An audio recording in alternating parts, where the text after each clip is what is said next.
Mrs. Sweet, colon,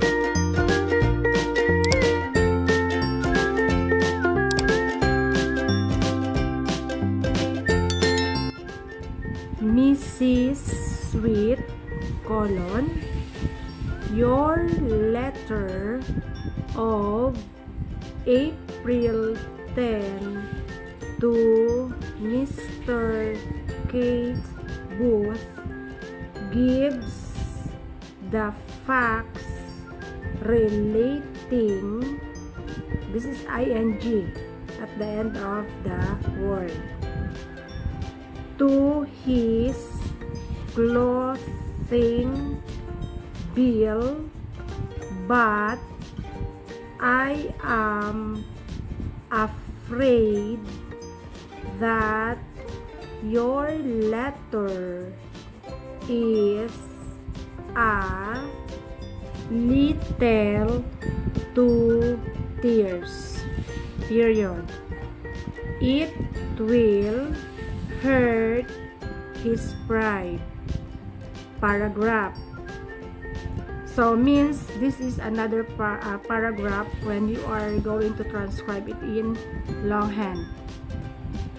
Can you rewrite your letter so that so remember that this is phrases, combination of brief forms, so that the tone is not so severe, question mark. Remember, we have to keep Mr. Booth happy with our service, paragraph. Please mail me a carbon of the rewrite that you prepare, period. Ethel Parks. Mrs. Ruth, colon, here are 4 facts relating to Mr. Smith's new motel in Salem that you may not know, colon, paragraph number 1.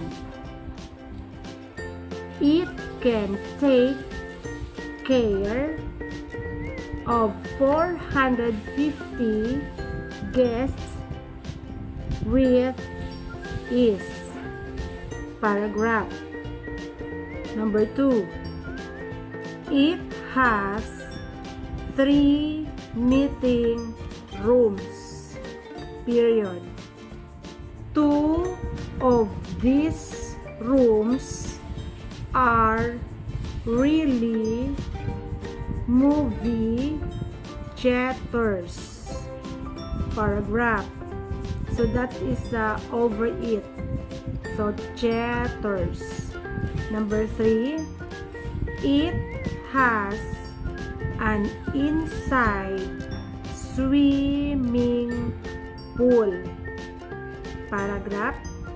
Number 4, it has a staff that is ready to take care of your needs, paragraph.